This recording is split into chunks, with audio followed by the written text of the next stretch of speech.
And this is Ted Hicks from Late Night Parents. Ways to follow the show is latenightparents.com. Coming with, we're going to try to do this regularly now during an in-week podcast. I think my batteries are charged. As I said before, ways to follow the show is latenightparents.com. You'll find the latest blogs, wikis, YouTube videos, and the feeds from all various social media outlets that you go to. But you'll definitely find the latest pods. So in the queue, we've got good friend Danny Thompson, who joins us. Danny, I think when we talk pods, I talk mainly with you and my good friend Sean Armour. And we talk about two entirely different genres. We usually talk parenting and sports. And with my good friend Sean Armour, we talk totally politics. And we get down to that Trump derangement syndrome and Dems and what the Republicans are doing. And I'm sure we're going to be talking a little bit of impeachment type stuff, inquiries this week. But it's always a good feeling to have you in the queue. How you doing, bro? Bro, it's always a pleasure being on Late Night. I love being on this pod. It's probably one of my one or two favorite podcasts to jump on because, it's a continuation of what we do on a regular basis anyway. I know. It doesn't feel like a big build-up. And it was funny because earlier today we were talking, because I know you're super busy, super duper busy with work, with, of course, being a dad, and everything else that has you're being pulled 20 different ways. But the great thing about it is whenever I have you on the pod, I get the clicks. So there's a little, this is kind of two-sided. I love speaking with you through a pod, but when I get to put the name Danny Thompson, basketball insider, website creator, beat writer, blogger, journalist, Orlando Magic insider. I do get the clicks. But dude, you're always super busy. Before we get into anything, dude, tell me about the radio show. Beyond the Buzzer, Saturdays on 98.5 The Wire out here in Orlando. It is a local sports show with a national feel to it because we are a 98.5 The Wire, which was voted by Orlando Magazine as the best radio station in Orlando, actually, for 2019. 2019. It's a local community station out here in Orlando, so we kind of do a sports show that's from a three-pronged perspective. We talk community first, which is the local high schools. There's 3 high schools in the vicinity of the listenership. And then we start talking everything Orlando, and then we touch everything national. And we have guests on every week. We have giveaways. And we do everything in 55 minutes. So we go over the entire week of sports, all 3 of those aspects in 55 minutes. And myself, Paul Myers, we do this every week. That is the weekly radio show Saturdays, 11 a.m., 98.5 The Wire. Also, you can listen to on the TuneIn app and also the 98.5 The Wire app or watch it on Facebook Live. Oh, okay. So tell me about the involvement with the community. Tell me, since you've been on, how have either you embraced the community or they've reached out to you, whether it's like local groups or local restaurants, or like give me the overall connection to when you're doing the show so that someone in the local neighborhood, because I think that's so important when you're on community radio, where you can reach out and you can make that impact. Everyone wants a national feel, but it's knowing that, hey, I can go on such and such street, or I can go on Martin Luther King Jr. Boulevard, and there's going to be an art event, or there's going to be like a book fair, or there's going to be, like with when I was down there, it wasn't World Cup, but MLS was getting ready to start, and the Magic was wrapping up. So give us your take on the local feel of having a radio show, having it embraced, like who you worked with and stuff like that. As the show is growing, especially with a lot of the high schools, there's 3 high schools in the listening area. One of our major partners is a local barbershop called Mentality. Big shout out to the guys at Mentality. It's right in the middle of Pine Hills, which is the area that the station is located at. It's right next to Jones High School, right next to Evans High School. Like literally one of the schools that we talk about is literally within walking distance of the barbershop. So we're really, really in the heart of the community. And as the show is expanded, people are starting to say, oh, so you're the guy that talks about, or you're the show that talks about, Jones and Evans and Wekiva. Yeah, we're that show. And it's like, it's so good for somebody to actually talk about it. And really the show, Ted, to be honest with you, this concept came from the station manager and I had a conversation last year.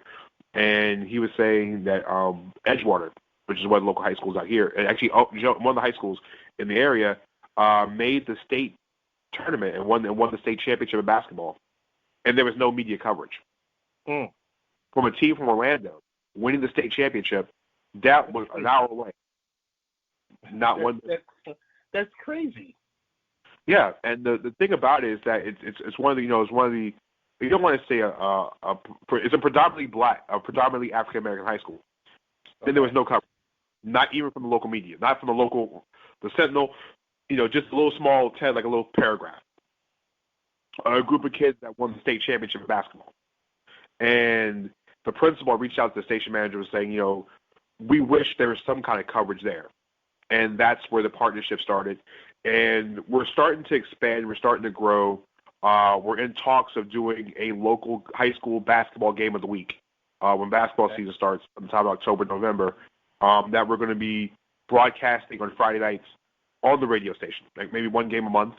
And we'll travel around, and it'll be one of the games in the community. So that way, I think we're going to do the girls' game and the boys' game.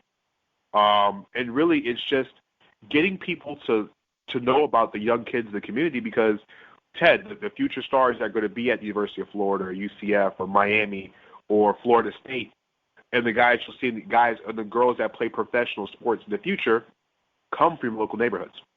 And they are just as much as star power as the people we see play for the Magic or Orlando City or the Pride.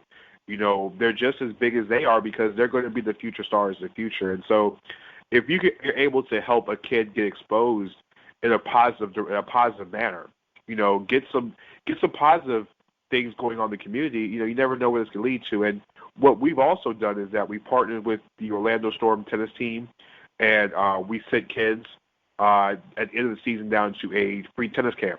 And then it was a huge turnout, especially for the African American community, because I was out there. And Ted, there was where the U.S.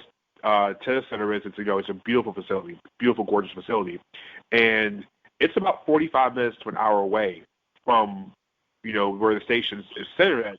And out of 150 kids, Ted, at least 85 to 90 of those kids were African American. And it's stuff like that where.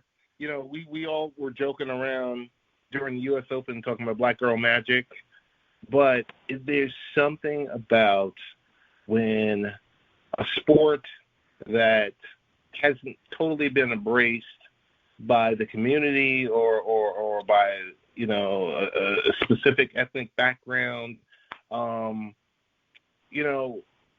they're finally introduced, and I'll stop because I'm not doing it justice. I'll just say when there's a hockey tournament or there's a lacrosse tournament, and I hate to say, but at least in my experience in Long Island, there aren't a lot of African Americans exposed to those type of sports. So I can understand when you're talking about tennis and these different, like, when you're looking at a young kid who's in the inner city, they're looking they're talking about their jump shot or they're talking about playing football.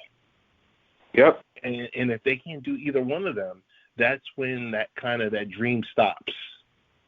And it shouldn't have to stop because there's so many different sports out there. And it's just good when I hear that what you're doing in the community, what you're doing with the local high schools, we needed to shine a light on it, because when you do great stuff like this, let me tell you, if you don't promote yourself, Danny, no one else will. No. Because if you're sitting around, and a lot of people will say, well, I'm not doing it for self-promotion. You're doing it so you can get the word out so that other people can get in and help out. And then they can find their spot and find their niche and find out how they're going to extend, what goes on. Because I just remember I was having a conversation with some young lady. I was in Massapequa, Long Island, because there was a practice going on, football practice. And the young lady was telling me about a couple of the kids on the football team, and they haven't left the block. That was the reference that was made. Mm-hmm. They haven't left the block. They haven't left the neighborhood. So all they know is that, the 7 or 10 mile radius in their neighborhood. Yeah. That's all they know. So the key to it is exposure. The key to it is getting our kids out there, getting them out there swimming. There's so many different free programs, and the good thing is I listen to your show, I listen to you and your co-hosts, and yes, you talk national, but it's good when you guys talk local sports, and this is enlightening us, everyone who doesn't live in that neighborhood or is familiar to that, and it kind of you're painting a picture for us. And we can kind of sit there, and as you guys are explaining it, I'm like, oh, okay, this is kind of like my neighborhood, or this is kind of like, you can plug in the name of the neighborhood. But it's kind of like, it's like that all across America. So wanted to definitely commend you on that, on the high school sports and just working with the kids and working with the individual businesses out there, because, we all know it's hard. Yeah, it's a lot of challenges, especially with public radio, because everything is it's one of the most important things about it is that you can't advertise. So a lot of times, and Ted, we're in a little different platforms, but like the main thing is really just about, hey, stop by this place or stop by that place. It's free. I don't want to say it's the word free advertisement, but a lot of times, we'll talk about a certain place in the area. Go check them out. And they'll the Bike Mentality Barbershop. They've had people. They listen to the show every week in the shop. And as barbershops go, that just starts conversation. Like we during the off season we had the question of the week, and the question of the week actually came from people inside the shop. It came from the barbers. It came from the customers. That way, when they're getting their hair cut on Saturday, it's one big discussion. And the more we get into this, and like I said, the more we get more of the community involved in it, and like I said, the more that we do, I think that the growth of this will go even further. And Ted, to your point, it's not about what it does for me, because it's about the kid that might not have that exposure, that turns from a regular person, catching passes or doing something else, to being that elite prospect, or that girls basketball player nobody knows about that finally gets the chance or shine, and she's going to UConn. You never know what turns out. And like you said, it's getting people out of the neighborhood, but at the same time, it's getting people to look into the neighborhood and say, you know what, there's talent everywhere, and they just need a voice and somebody to speak for them. And I enjoy a part of that every single Saturday. That's some good stuff right there. I will tell you that much. And like I said, you should be commended on that. So we've done our PSA. We've promoted 98.5 The Wire, Beyond the Buzzer. And I like to call it Danny Thompson and Friends. I know you don't, but I know you do a lot, and you have your hands in a lot. And the thing is, you don't do anything with you. You don't do anything half-ass. I could definitely say that. We'll shoot through a couple of quick topics, and then we'll get you on out of here, and we'll call this pod recorded. I'll jet around here between. I won't ask you about the show Power because I know you were watching it the first couple of seasons and then you stopped watching it. So I'll leave that question for another time. Well, I'll just put it out this way. What shows are you binging, or what shows are you watching on TV? The last show I watched seriously on television. Wow. Let's see. The last show I watched on television, Ted, to be honest with you, that I literally sat down and watched season for season. Man.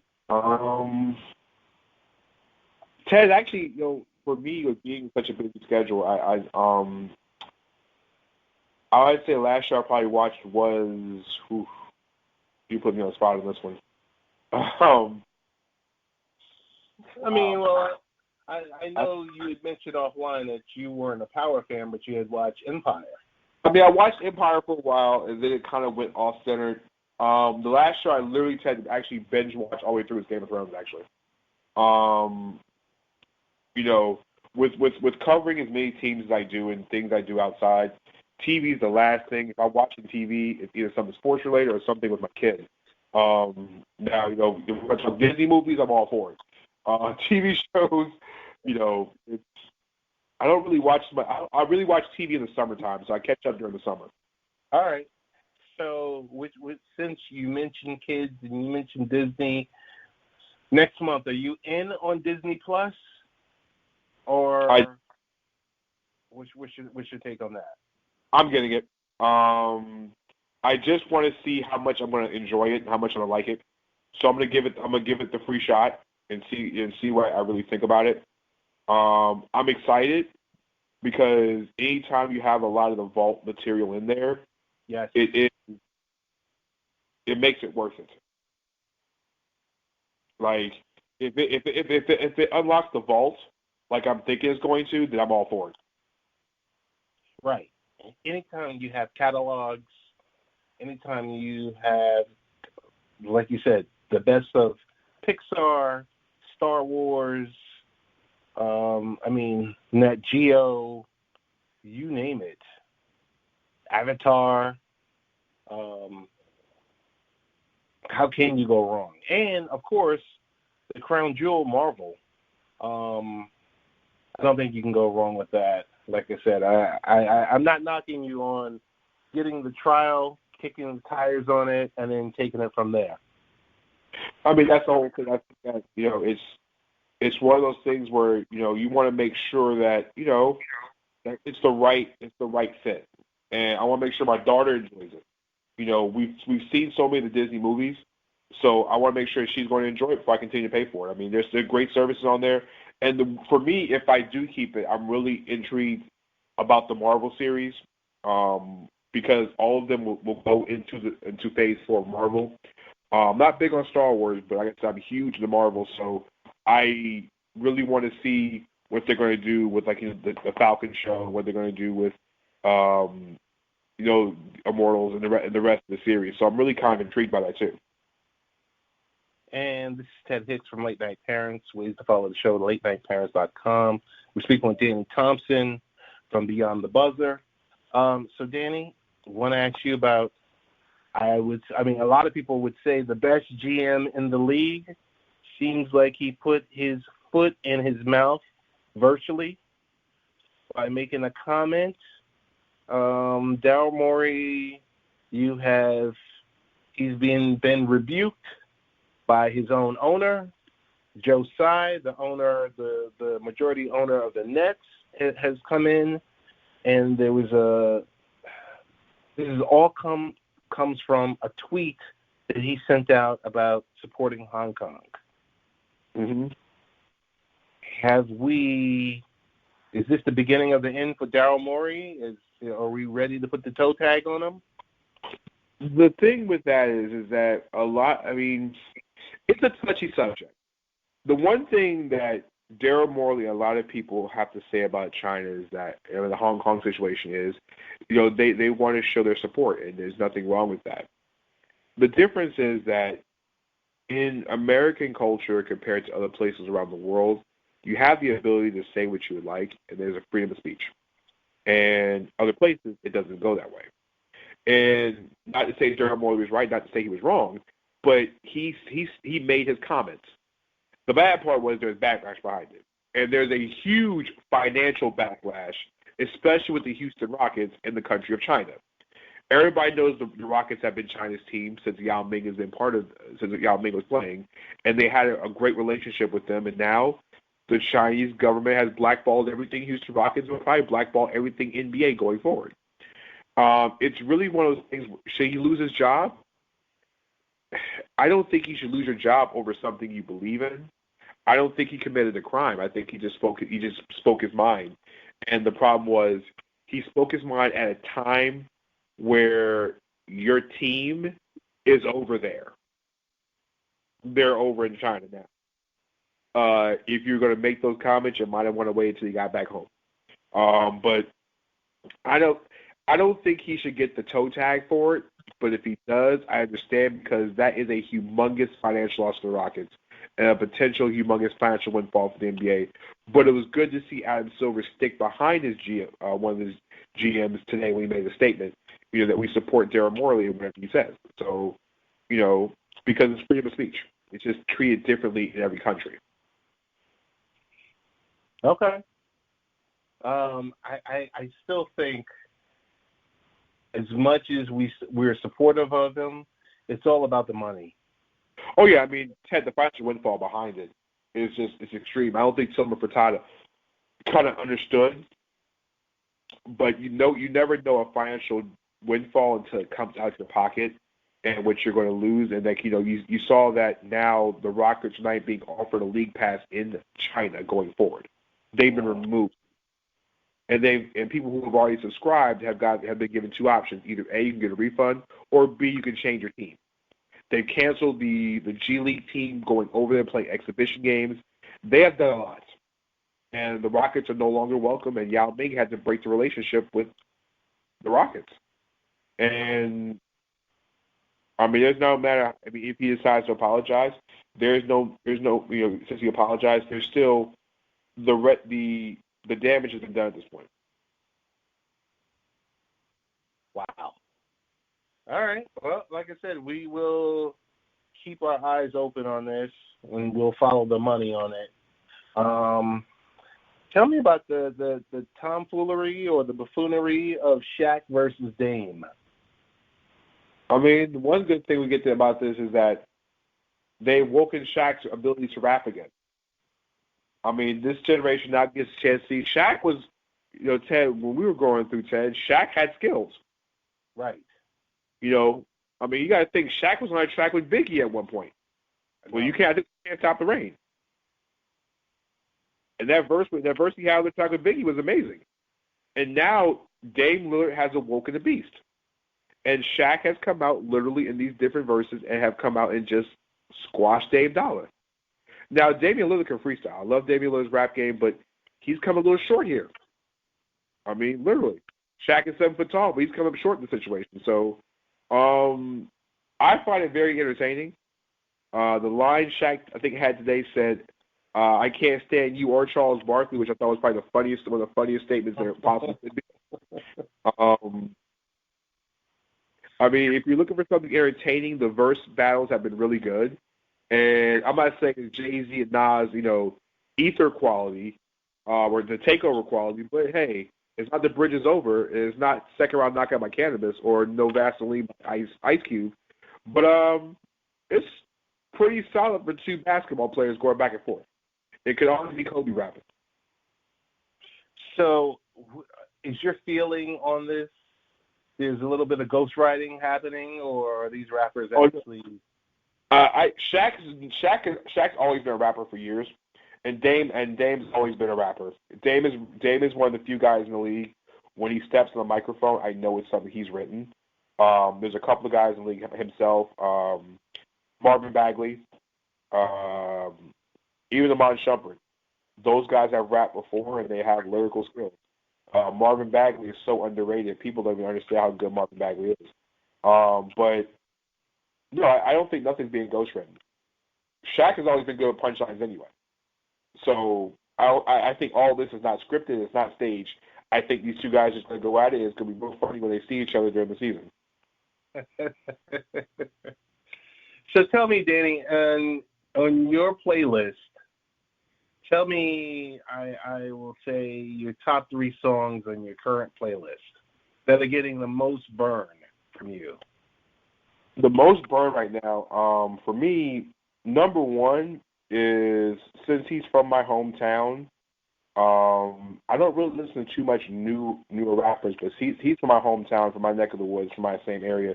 My boy, The Baby, representing Charlotte. You know, he's the number 1 album in the country. You know, big shouts to Southeast Music and everybody else out there. I've been listening to Baby, you know, being from Charlotte. So to see somebody from my hometown as the number 1 artist in the country right now, of course, that's in my playlist right now. And his new album is just completely. It's a beautiful album, especially because it's well written, well put together, well produced. That's one.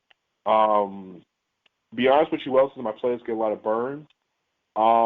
Actually, Lizzo's album is in my playlist, and it's been in my playlist for almost a year now, and it's been a heavy rotation. And I'll be honest with you, the last thing that's in my playlist that I've really been playing a lot of, and Ted, you're probably gonna laugh at me, is that I've been playing a lot of the Wu-Tang's in the 36 Chambers. Really? I don't know why. Okay. I don't know why it's in my rotation for the last 6 weeks, but you've been watching the Hulu series? You know what though? I've been meaning to get to it, but I've heard so many hit and miss things about it. Oh, okay. I don't want to. As much as I love the Wu, I'm just a lot of my friends and are diehard Wu fans. They were really disappointed, so I think I'm going to hold off on it just so that I won't get that disappointment. But yeah, I think because you know it's money, it's go time for us, especially for myself, because everything is starting to kick off with the NBA and you're in the NFL season, and you know high school sports is starting to pick up. It's cream, dollar bill, y'all. So, dude, let's talk a little fantasy, NFL fantasy, fantasy football. Yes, sir. Currently, right now, I am 3-2. I was able to scrape out a win. I'm gonna tell you, you've told me from all along. I was on the Lamar Jackson hype train, and I had Matty Ice sitting on my bench, and I've been watching each and every week Matty Ice for the most part balling out. Tell me some hits in your mind, some hits and some major misses so far this year through the first 5 weeks of fantasy football. Well, the biggest hit is any quarterback playing against the Atlanta Falcons secondary. Any quarterback that has played the Falcons has seemed to put up huge fantasy numbers, with the exception of Carson Wentz.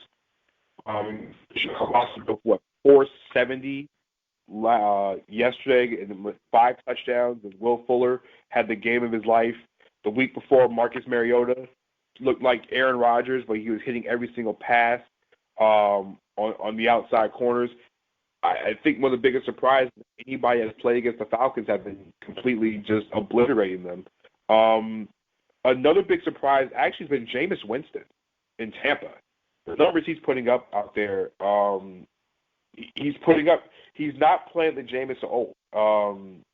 In his last 3 games, Jameis he's thrown, 9 touchdowns and 2 interceptions in his last 3 games. Wow. I mean, that's been a huge story. Tampa in the division race, but, he's putting up big numbers. And, Ted, to be honest with you, the best player in football right now is in that division, but it's not a quarterback. I think it's Christian McCaffrey of the Panthers. Ah, okay. I mean, they say run CMC, but what has Christian McCaffrey not done for the Panthers? I mean, a team that's not having Cam Newton, they're playing really, really good football, but, I mean, Christian McCaffrey, yesterday, Ted, was 19 for 176. He ran for 2 touchdowns, caught another one. He leads the NFL in rushing. He's right up there receiving yards. I mean, the guy didn't make the Pro Bowl last year. Is playing with the biggest chip on his shoulder this year. McCaffrey's been phenomenal. And then, you look at the AFC side of things. Who would have thought Pittsburgh's offense, James Conner and Juju Smith-Schuster haven't done much of anything. Pat Mahomes is Pat Mahomes. I'm loving what Austin Eckler was doing before Melvin Gordon got back for the Chargers. Mm-hmm. Tom Brady's Tom Brady, and so is the Patriots offense. You can throw anybody in there and score points. But I think that another thing that surprises how bad Joe Mixon's been. Outside of yesterday, Joe Mixon's been terrible. And it's just, and of course, Daniel Jones. There's been so many good and interesting storylines in the first 5 weeks of fantasy football. And up until yesterday, Dak Prescott was actually having one of the best seasons in the league until yesterday. And really, he did those 3 picks, but he did 460 yards last week. So, yeah, those have been my takes so far in fantasy. It's been fun. Now, you only have one team with. I have 11. So, can we talk about the greatest misses? Meaning, I just want to talk about one player who I currently have, I'm currently a fan of. I mean, I've been supporting their team for more than the last 2 decades. Le'Veon Bell has been an utter disappointment, but solely not his fault, because I haven't seen a worse offensive line than the Jets in years. I mean, Ted, the combination of offensive line, his quarterback is out with mono, and they're stacking, 10 in the box against him. They're down to the 3rd quarterback, and it's like it's the same situation Pittsburgh's going through. Like, you're now your 3rd quarterback. Pittsburgh's our 3rd quarterback now. And, there's a certain quarterback that doesn't have a job right now that I know that can come right in and save both those teams. Yeah, never going to happen. I just said there's one quarterback out there. We're not going to mention any names. But, I mean, in the case of the Jets, that they'll get back Sam within the next couple of weeks. And, they had wild card intentions and they had wild card dreams, but when your quarterback goes down and you're stacking the box against a new running back that hasn't played in over a year, it's going to, make things different.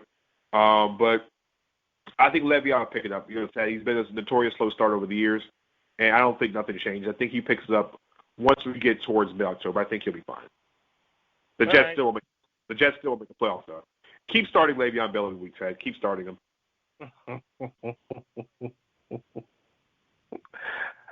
Hey, let's switch gears for a sec. We're both Met fans, Met apologists. If you are taking over the team from Freddie Coupons, meaning Freddie Wilpon, who is your next manager? Who is your next manager? Who's your next manager, and who's the backup just in case? If I can't get Joe Madden, who is notorious, known for winning everywhere he goes, I would have to say it's Girardi. Girardi, then Beltran. I'm a big Joe Madden guy, and everywhere Joe Madden's been, they've won the World Series. So we're looking for the instant turnaround. Joe Madden's the guy to go get. Right. And if I'm spending any money, and the thing is, it's not like Joe Madden's not a proven winner. Where's Joe Madden not won? Sure. Joe Madden, he won in Tampa. He didn't win a World Series in Tampa, but, with the restrictions he had in Tampa, for them to get as far as they did with that pitching staff and that team itself, that's enough by itself. And then, of course, he won the World Series in Chicago. Before he went to Chicago, I had wanted the Mets to go after him. And it wasn't a knock to TC. Love Terry Collins, but I was like, it's Joe Madden. He's only going to be available once every, 5 to 7 years. Yep. So for me, I tell you, definitely number one is Girardi. Number two is Buck Showalter. Then Ted, I would go to. Do you think Buck should still be a manager, though? Well, so being up here, being in New York, is something special. I mean, not only is it expensive as hell, but being in New York, you get to hear a lot, you get to see a lot, and experience a lot also. And I listened to the interview on Steve Summers. Steve Summers does the overnight on WFAN. He had an interview with Buck Showalter.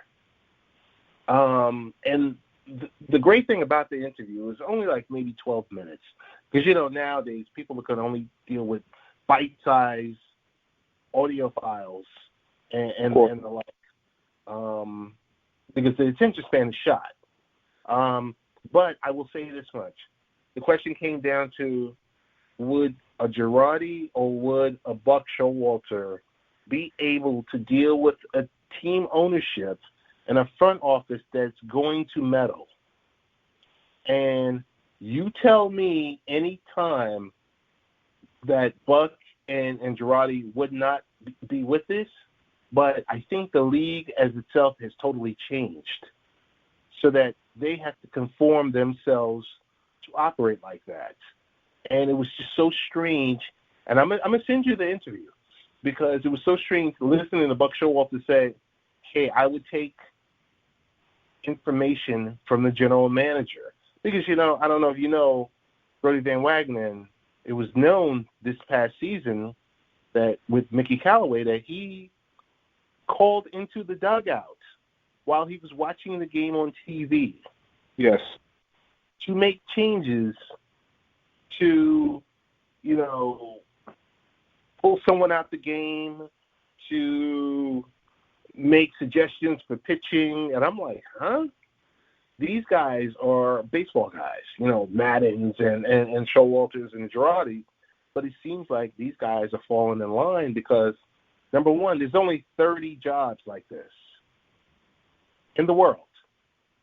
Mm-hmm. So it's just strange.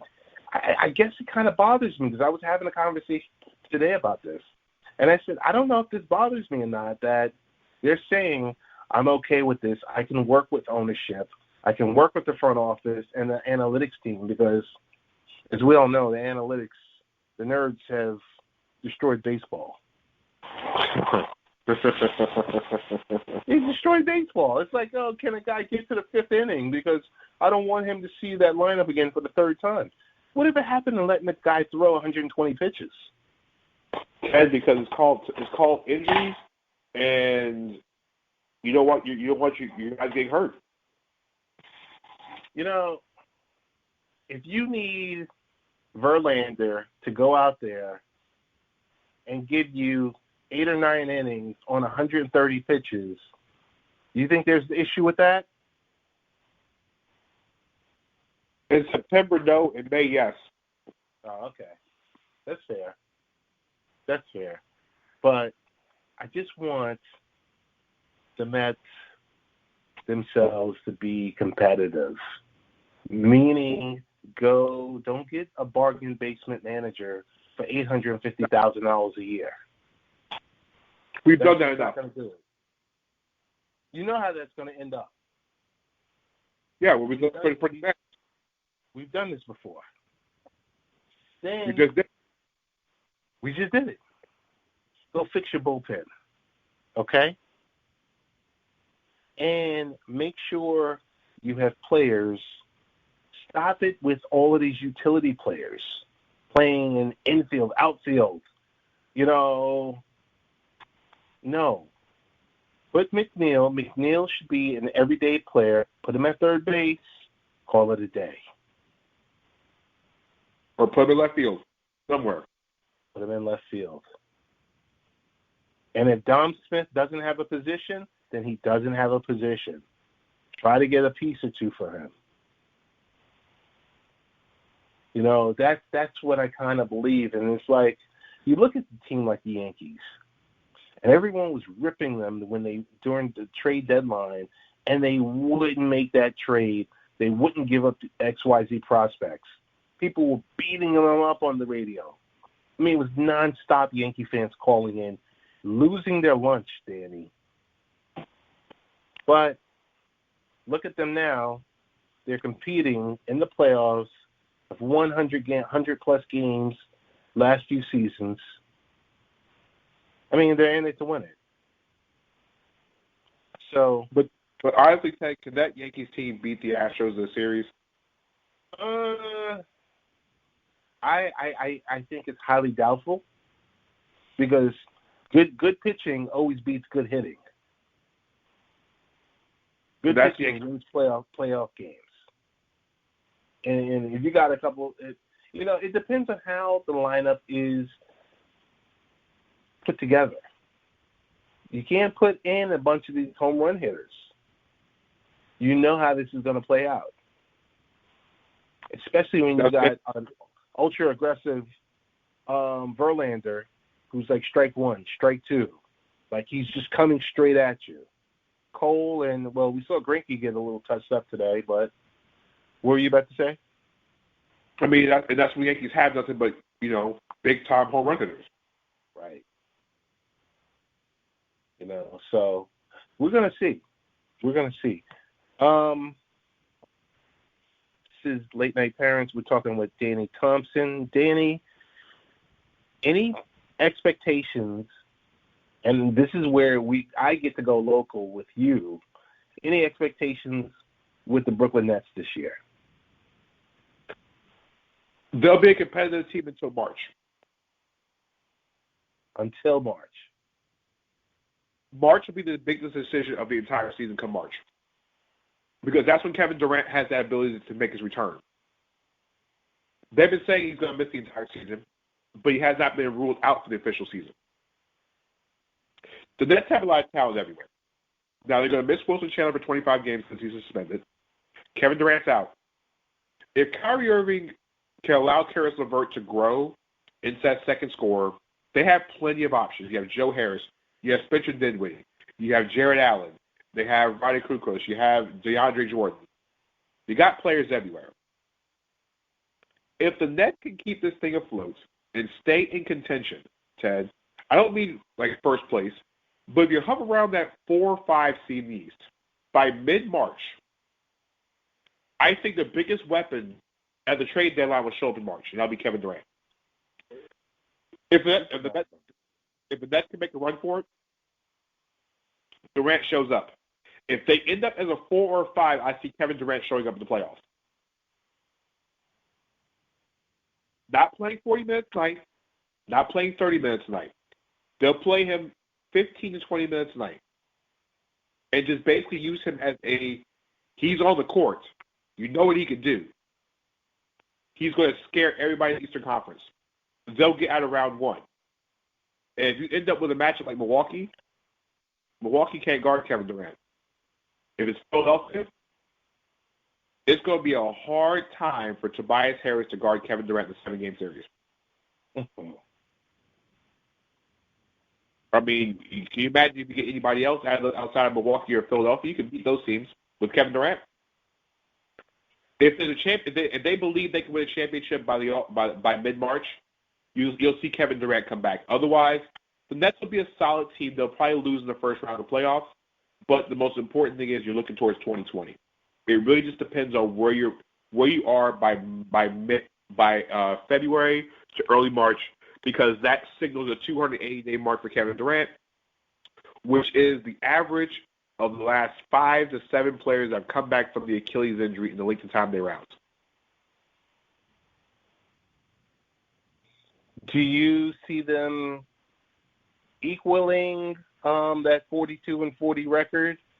Or, I mean, because like I said, there's going to be a huge chunk of the season Kevin Durant potentially won't be there. And truthfully, he could be there. There's an option where he might not be there the entire season. But what I'm saying is, do you see them coming back 42-40? Do you see 45-37? What do you any projections for this upcoming season? 45-37 sounds about right. Okay. 45 would sound right. Because they have talent. The East is weakened with Kawhi being out in LA, so Toronto won't be in the top 4 this year. Kevin Durant is a supernova. We you don't get charged up. You get charged up when you saw Media Day. Him just taking pictures, not limping, no cast, no nothing, just there. And that's the whole thing. I think with Toronto being weakened, Indiana doesn't know when Victor Oladipo is coming back.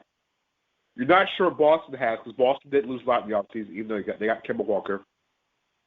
The only two things that you know are Milwaukee and Philadelphia. The East is up for grabs after that.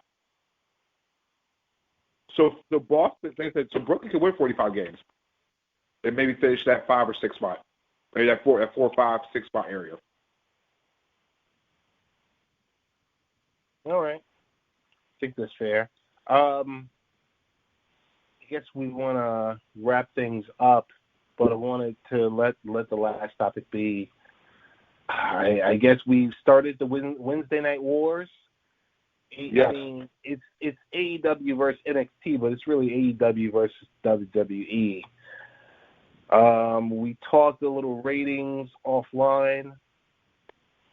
What are your thoughts on Wednesday Night Wars versus? I mean, I think for all being wrestling fans that we are, we're going to enjoy the hell out of this. We are. Last Wednesday was the first time in a long time where it felt like you're going back and forth like it was the mid-90s. It felt like the Monday Night Wars all over again because you didn't want to miss what the other show was doing. AEW kicks off, and then you have NXT, the NXT title match between Matt Riddle and Adam Cole. Phenomenal match. Match ends, Finn Balor comes out. At the same time, AEW is going with Jericho and going with Jon Moxley. It was just so much to take in on both shows.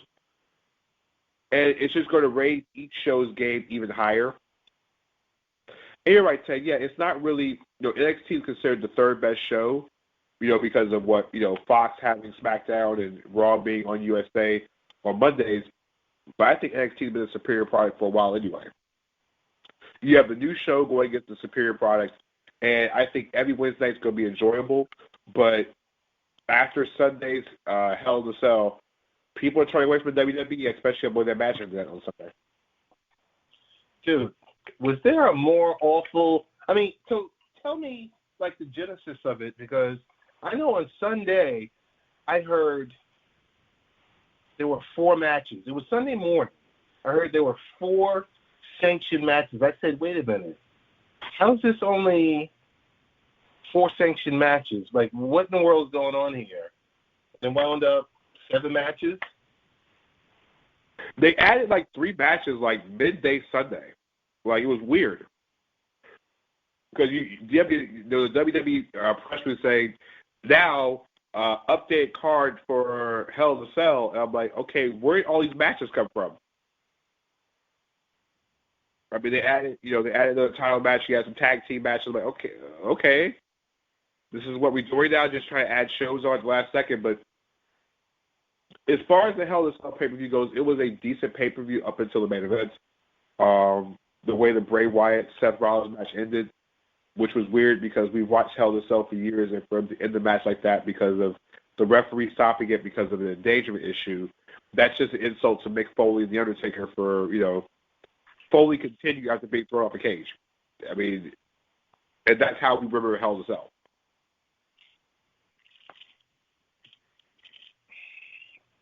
What are your thoughts on AEW? AEW is going to be interesting. The real question is, can they keep momentum? They're having issues selling out dates. They sold the first couple of dates. They're having issues selling out and putting people in seats. I mean, their pay-per-view next month is not even sold out in Baltimore. I know the live event in Charlotte's not even halfway sold out. And they're not playing big venues, which is one of my biggest concerns about them touring in the very beginning, because I didn't think they were ready to tour yet. I still thought they were a little green, but hey, if that's how they feel, that's how they feel. I thought that touring this early was not a good thing. It was a very entertaining product, some spot botches, but for the most part, it was 2 hours.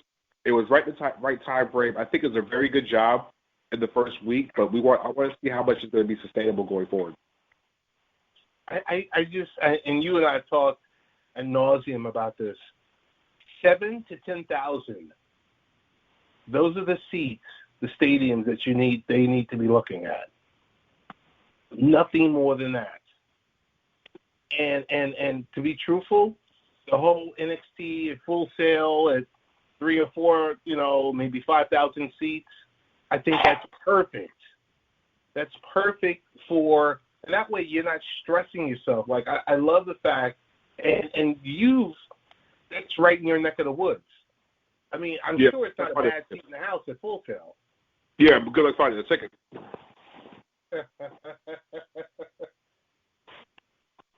But that's okay. That's okay. But I'm sure you can get in there, and I'm sure they're selling tickets at a premium. But I just think, it was great to see that, 14,000 seats sold out. I just think that's you're pressing your product when you're trying to get it steady. For the first show was great, because it was a debut. But Ted, if you look at the first 10 dates they have, not one arena is over 10,000 seats. Only one. That's a show in West Virginia. It's the only show over 10,000 seats the first 6 to 7 weeks of AEW on the tour. And to your point, Ted, I think it's a perfect sweet spot. But I think NXT has it right more than AEW at this point. Everything is at Full Sail. There's no traveling costs because you're there most of the time. You're there. That's your development center, right? Yeah, it's right. It's right in the development center in the middle of Full Sail. So you're not spending money on touring. You're not spending money on traveling because guess what? All the wrestlers live in Orlando. Wow. The production budget is not as big. You don't have to go out there and do all this promoting because guess what? Every Wednesday night, there's 4,000 people waiting for tickets at 12 o'clock in the afternoon. Wow.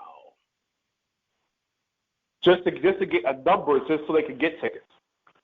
So let me get this straight.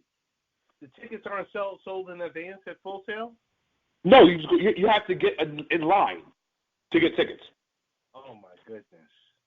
And Ted, like I said, so they're generating their own buzz, is what you're telling me. Ted, the simple fact of it's so easy and accessible.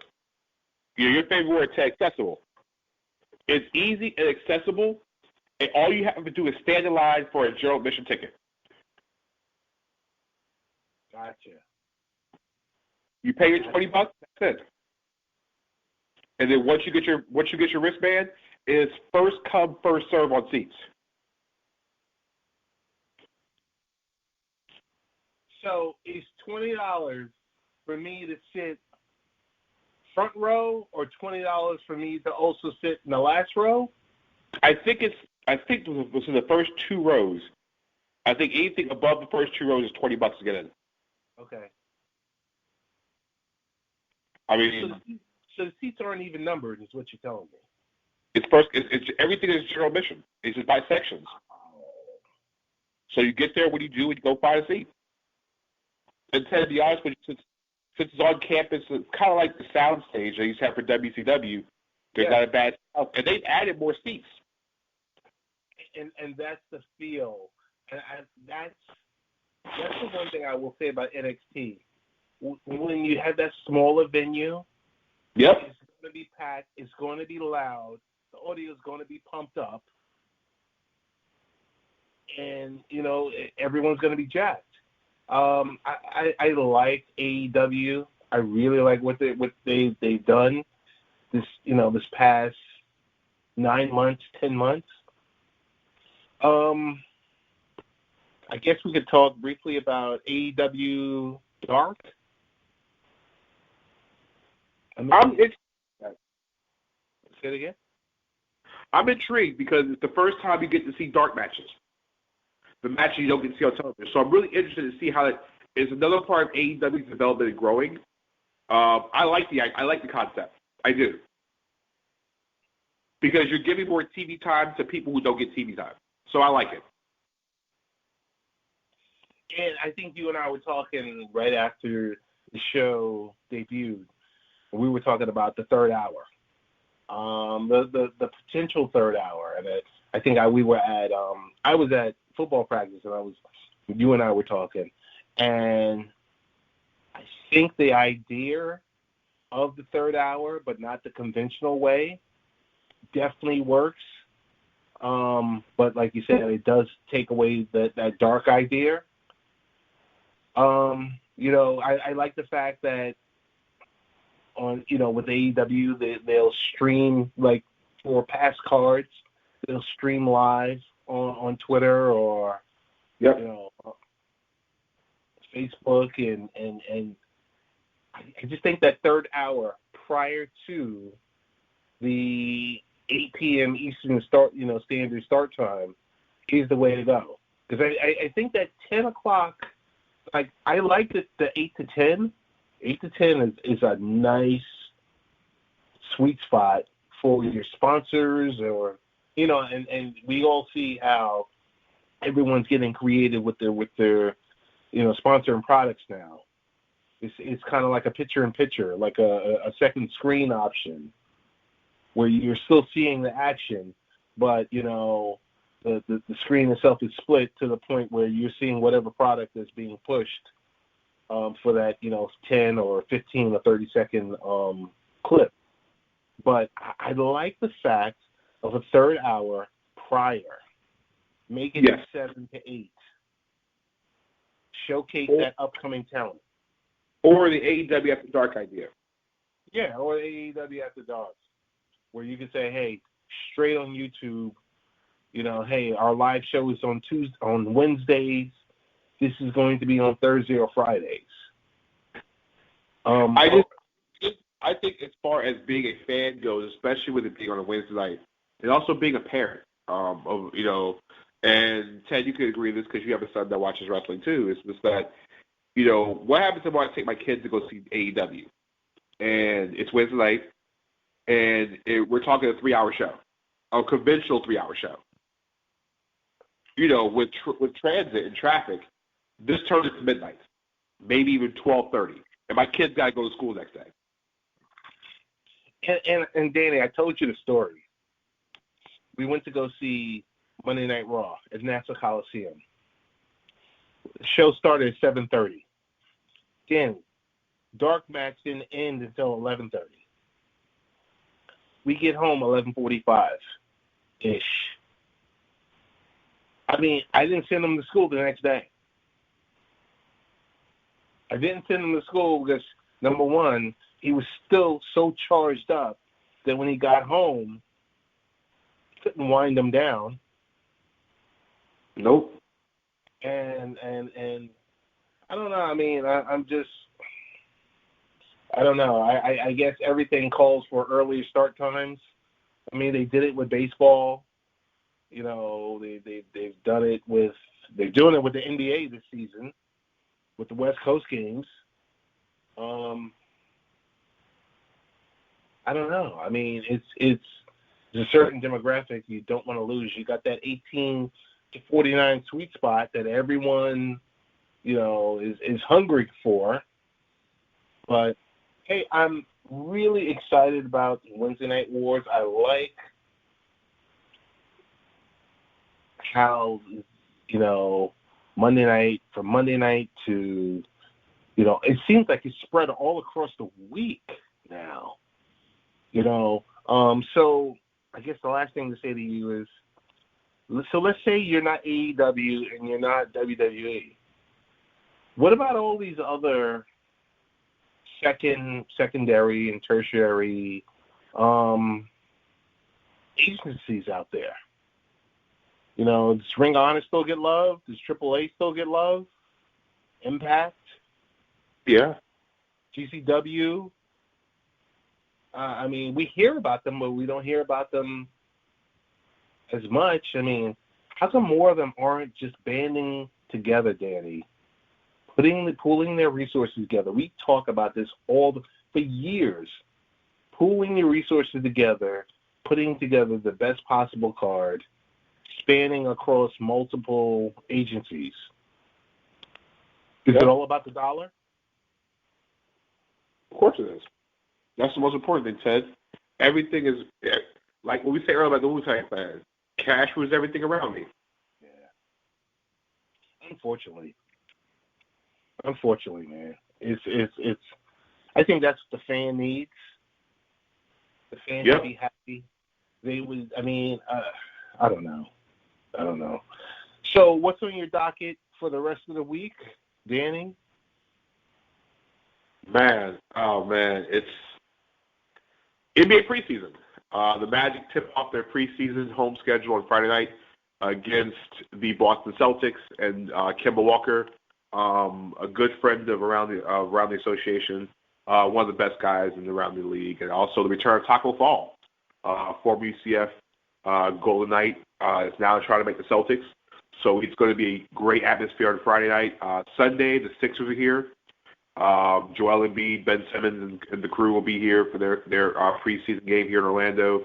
On top of that, we're starting back the podcast on Monday because the preseason will just be getting close to the end. Around the association is about to start picking up with content. I'm starting to feel better coming back off my cruise, so I'm able to start posting more content NBA-wise. Check out my NFL work on 3pointconversion.com for everything NFL related for myself. And, you know, like I said, Ted, just trying to – it's the time of year where basketball's tipping off, kind of the same way where people love the pumpkin spice from Starbucks. It's my time of year. We'll definitely have you come back and we could talk the Lakers and West Coast and, you know, is it over for the Warriors? You know, I think if you watch that thing Saturday night, you would think the same thing. Yeah, they kind of look like a wrap. And I wanted to ask you, you know, next time, how long before the implosion happens with Westbrook and